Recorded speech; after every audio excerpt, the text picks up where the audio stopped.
Piazza Navona.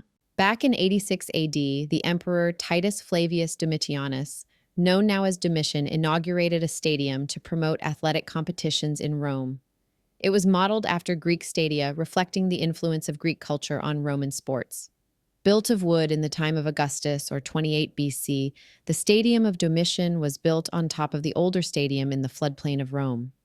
It was still in use under the Goths after the decline of Rome, but by the 600s was no longer in use. What happened in the past happened again, and it was built upon over the centuries. First as a marketplace because the flat size and shape was perfect for that function. Houses were built along the sides and on top of what were the seats. And in now, what is known as Piazza Navona was built on the foundations of the ancient stadium. Although the stadium ruins lie about 4.5 meters below the piazza, its oval shape remains embedded in the modern urban fabric. During the Renaissance and Baroque periods, the piazza was used for bullfights, horse racing, and since it could be flooded, mock naval battles known as pneumachia. In 1634, the Barberini family and other patrons staged elaborate equestrian tournaments here in celebration of Prince Alexander of Poland. This is what caught my interest for this video. This is a modern rather than medieval joust and was a great spectacle. Since the Renaissance began, jousts and tournaments became more theatrical, even to the point of following a literary plot. This plot would be constructed of a narrative frame in which the chivalrous trials took place.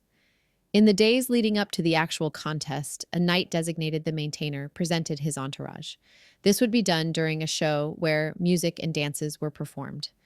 The maintainer impersonated a character of exotic origin. In the case of the joust in Piazza Navona, the role of the maintainer was attributed to Marquis Cornelio Bentivoglio, who was considered a great expert in matters of chivalry and was the nephew of Cardinal Guido, who was the chronicler of the joust.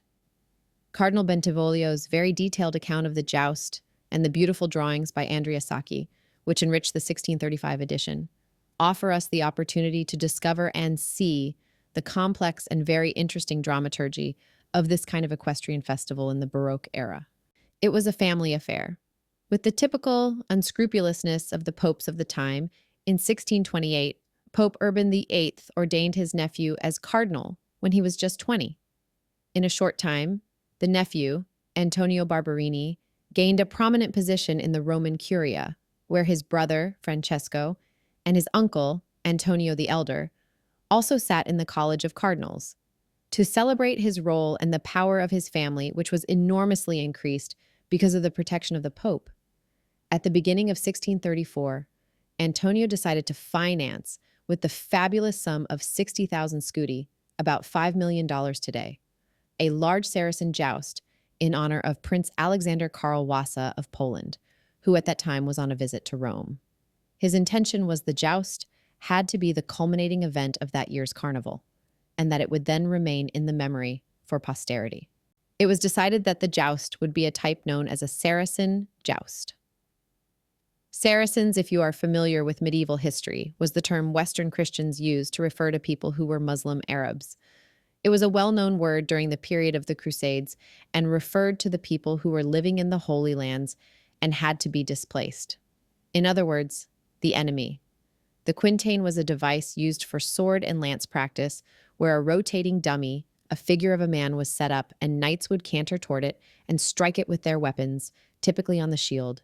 These dummies would often be dressed and colored like the Muslim enemy, especially in the times of war. In this case, the Saracen joust would be teams attacking the Muslim appearing quintain for points. The scoring system was based on breaking the lance upon the Saracen's head. The higher upon the head, the better, preferably above the eyebrows. There were lines drawn upon the figure for the purpose of keeping score awarded as follows: 3 points for hitting the dummy from the eyebrows up, 2 points if the rider hit the face from eyebrows to mouth, and 1 from the mouth to the chin. You could lose points if the rider hit the shield or another part of the body, being penalized by 1 point. The first part of the tournament began on Shrove Saturday of 1634 in the house of Orazio Magalotti, where the pick of Roman nobility had gathered. During the evening, a chariot drawn by an eagle appeared in the hall, carrying a singer impersonating Fame. After some verses, a herald appeared and read poetry to present the maintainer, who was introduced as a mysterious Egyptian knight, Tiamo of Memphis, and challenged his opponents to prove him false with weapons of his stated assertion that secrecy in love is a superstitious abuse, who supposes of lack of merits of the lady or poverty of spirit in the knight. Here we see how the joust in the later 1600s is far different than the joust of the 1500s. The knight's assertion is not about physical prowess or martial virtue, but a courtly idea. Secrecy in love is a superstitious abuse, which implies either the lady lacks merit or the knight lacks spirit. This is a rhetorical dare. He claims that hiding one's love is dishonorable, either insulting the beloved or showing cowardice of the knight. It's a moral and emotional thesis, and the tournament becomes a stage to refute or affirm it through symbolic combat. The reason for the joust is then to prove the phrase, prove him false with weapons of the assertion, which means opponents must respond to his claim not with words, but with deeds, by jousting. Each knight's charge against the Saracen dummy becomes a gesture of philosophical rebuttal. This kind of tournament draws on aristocratic culture, where public display of virtue was essential, courtly love traditions, where love is both exalted and contested, chivalric imagery, where the knight's actions are moral theater. It's not just a joust. It's a philosophical ballet on horseback. 24 knights were divided into 6 different teams to participate. These knights were called adventurers and had accepted the maintainer's challenge and were ready, weapons in hand, that his statement was false. The maintainer is arguing that hiding romantic feelings, keeping love secret, is not noble or virtuous. Instead, he claims if a knight hides his love, it might imply the lady is not worthy of public admiration. Or it might suggest the knight is too timid or weak to declare his devotion. In other words, secrecy dishonors both parties. Love, in this view, should be bold, public, and celebrated, not concealed. The first team to reply to the challenge was the team of Cardinal Barberini. The participants were impersonating exotic fictional characters. They were presented as 4 kings held prisoner by the Romans. Their response was proclaimed on the occasion of another party, held at Falconieri's palace later in the week. During the evening, after attending a ballet, the guests moved into a room where the chairs had been arranged as in a theater. Then 2 actresses, dressed like nymphs, appeared. They were there, together with some shepherds and a herald. This latter read the answer of the 4 knights, who said they were willing to defend the counter-argument. The need for secrecy in love more adequately with the spear than with the pen.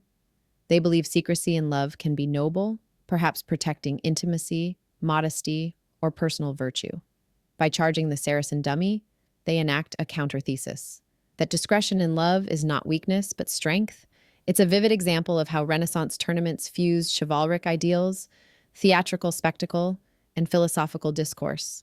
We can see the viewing stands that were built for the occasion. The red square box is the judges' stand, and across the competition field are boxes for the nobility. The ladies' box, which included the mother of the Pope, was directly across from the judges' box. Normal people could sit or stand to watch the competition. When the ladies and the judges took their places in their respective boxes, the festival began. The teams of knights, accompanied by their seconds and by a large cortege of pages, grooms, and trumpeters, made their entry into the field, following a strict order of succession. The view was magnificent, considering that 360 people and 138 horses took part. The master of the field received the maintainer decorated in a silk costume with pearls, gold, and jewels. He wore a massive feather headdress with the motto, "What shines is not hidden," in the center. The horse's dress was equally rich and exotic. He was preceded by a procession made up by 4 trumpeters, 6 horses led in hand, 28 grooms on foot, and 4 pages on horseback who were carrying baskets from which they distributed printed copies of the cartel or maintainer's challenge and of various sonnets. When looking at the old tournure books of the early Renaissance giving account of what happened at a specific tournament, it would be pages and pages of results, wins and losses of combat, jousts with lance and sword, fights on foot with swords, with hammers, wrestling, and the like. Now the pages and pages of description are about the clothes worn by the knights, the rich harness of the horses. Many more pages are devoted to style of the clothes of the riders and their retinue than results of the contest. These parades transform from shows of knightly martial virtue and will to a public expression of the power of the aristocracy. The next parade is that of Cardinal Barbieri and is led by Dwarf on a bull. Following them was a makeup similar to the Maintainer and all the other parades. The knights are wearing the extravagant plumed feathers and carrying lances. The others are seconds, trumpeters, pages, grooms, and spare horses. After entering the field and parading before the audience, the knights of the first team faced the Saracen. Then the following team entered, and so on. All knights were impersonating fabulous characters. There was the team of the Roman knights, that of the Provençal, the team of the so-called Pertinacious, and one dedicated to the goddess Isis. The teams paced the field, parading before the boxes in the stands, while the pages distributed sonnets and printed copies of the knights' replies to the Maintainer's challenge. Then they took the place of the team that preceded them. Then the riders competed in the joust, charging the dummy with their spear. In this way, the teams were continuously moving, like jumper riders in a competition. As one course ends, the next rider is in the arena, ready to begin. Each of them moved around the field so they could be seen and admired by the audience, and then take their turn at taking the dummy. When all riders had completed their run, the trumpet sounded, and the master of the field ordered them to make another pass around the field to be seen by all. This was followed by a prize giving, which consisted of a jewel studded with diamonds, placed in the middle of a bunch of red roses. After the end of the trails, the knights kept showing off, demonstrating their skill before the audience. In particular, the Maintainer charged the dummy, holding a spear in each arm and driving the horse with the reins between his teeth, hitting the target with both spears. Then he ordered aides to tie together 3 spears and charged and hit the dummy with them, nearly cutting off his head. His superiority over his rivals in the chivalric trials was overwhelming, so much so that he won 16 awards.